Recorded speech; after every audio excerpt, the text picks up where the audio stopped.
in this part of Alaska barely managed to peek over the horizon. Shadows stretched long.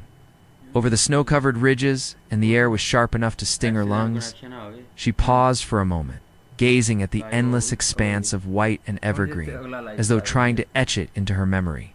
9 years ago, she could never have imagined that she would be standing here on the edge of the most isolated wilderness.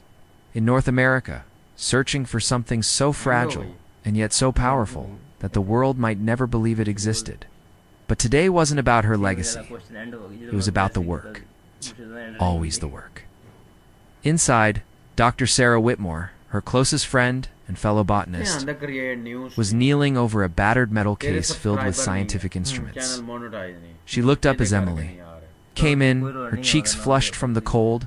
"Storm's coming faster than predicted," Sarah said, her voice calm but edged with urgency. "If we leave now, we can still reach the valley before it hits," Emily replied, pulling her gloves. On the valley they spoke of wasn't marked on any map. They had stumbled upon rumors of it years earlier. A place tucked between two mountain ranges where an untouched microclimate existed, nurturing plant life that shouldn't survive this far north. For most people, it was just a myth told by old trappers and hunters. For Emily and Sarah, it was the culmination of a decade of research. By 7:30 a.m., they were packed and moving. Their snowmobiles hummed quietly across the frozen river, the ice groaning beneath them in deep, ancient tones. The sky was darkening, the kind of bruised purple that warned seasoned travelers to seek shelter. But they pressed on. 3 hours into the journey, the first flakes began to fall. Big, wet snowflakes that clung to their goggles and blurred the landscape. They stopped only once to adjust the GPS and double-check their bearings. The machine's small screen flickered, struggling to hold a signal in the growing storm. "We're almost there," Sarah shouted over the wind. Emily forced a smile. "We've been saying that for 2 years." By noon, they reached the base of a jagged ridge. The GPS screen was glitching, but Emily recognized the formation from a photograph taken by a bush pilot decades earlier. They parked the snowmobiles and continued on foot, trudging through waist-deep snow toward the shadowed gap between the peaks. The wind rose to a screaming pitch. Snow whipped around them in blinding spirals, erasing the trail behind them as quickly. As it formed, Emily's chest burned from the cold air. She glanced at Sarah, whose face was barely visible beneath her frost-covered hood, and then they saw it, a slash of green dot in the midst of the white hell around them, sliver of lush. Vegetation peeked from behind a boulder, leaves the color of emeralds, their edges rimmed with frost, waving gently in the wind as though they belonged to another world entirely. "Oh my God," Sarah's voice trembled. "It's real," Emily whispered. They rushed forward, pushing. Through the snow, their boots crunching on a surface that was no longer ice but damp living soil. The air here felt different, warmer. A faint scent of earth and blooming flowers drifted through the frozen air. Like a memory of summer, Emily bent down, pulling out her specimen kit, her gloved hands moving with precision. She clipped a small leaf, carefully sealing it inside a glass vial. The leaf shimmered faintly in the weak light, not in the way wet leaves reflect sunlight, but in a way that made it seem almost alive, pulsing faintly. "This could change everything," Sarah said. "If it survives outside this valley, it will," Emily replied. "But in the wilderness, discovery and danger are often inseparable."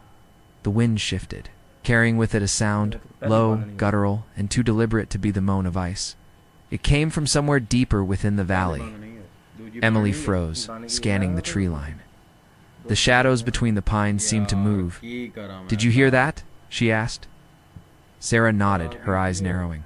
"We're not alone." Before they could react, the storm slammed into the valley with full force. Snow roared down the mountain slopes in a white curtain. Emily shoved the vials into her pack, shouting for Sarah to move. Visibility dropped to nothing. The world became a swirling blur of white and noise. Somewhere in that chaos, she lost sight of Sarah. When the storm finally passed, the valley was silent. Emily stood alone, her breath ragged, her legs trembling from the cold. Sarah's tracks, vanished in the freshly fallen snow. The green patch of vegetation was buried as though it had never existed. Emily called her name until her voice was hoarse, but the only answer was the wind. Hours later, the radio crackled faintly in her pack. A single phrase broke through the static before the signal died completely. "They're here." That was the last confirmed sighting of Dr. Emily Carter and Dr. Sarah Whitmore. Search teams combed the area for weeks. They found abandoned snowmobiles, a scattered set of botanical tools, and a torn scrap of yellow fabric caught on a branch, but no bodies. Some believed they had been buried by an avalanche.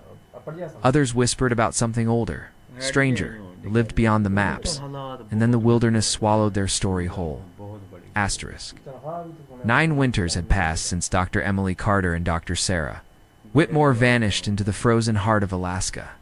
For the families, those years were not measured in seasons or birthdays, but in unanswered questions. Every winter storm was a reminder of the one that had taken them. Every summer thaw was another chance that maybe, just maybe, the snow might give something back. The official search had ended after 6 weeks. The headlines faded in 6 months.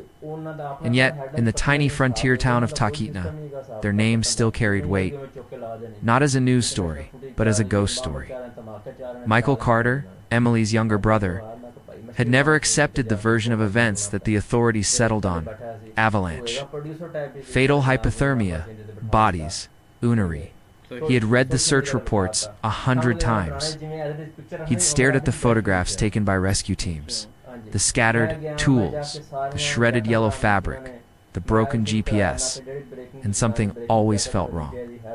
They didn't just disappear, Michael often muttered to himself. Something made them disappear. Sarah's parents had moved away from Alaska entirely, unable to bear the constant reminders, but Michael stayed. He took a job as a seasonal bush pilot, flying scientists and supplies into remote camps. It kept him close to the land, and close to the last place Emily was seen alive, in the spring of the 9th year. A rumor began to circulate. It started at the Silver Antler, a dimly lit bar on the edge of town where hunters, trappers, and guides gathered when the weather kept them grounded. A big man named Cal Benton, who'd been a hunting guide for 30 years, told the story first. He said he'd been tracking a bull moose through the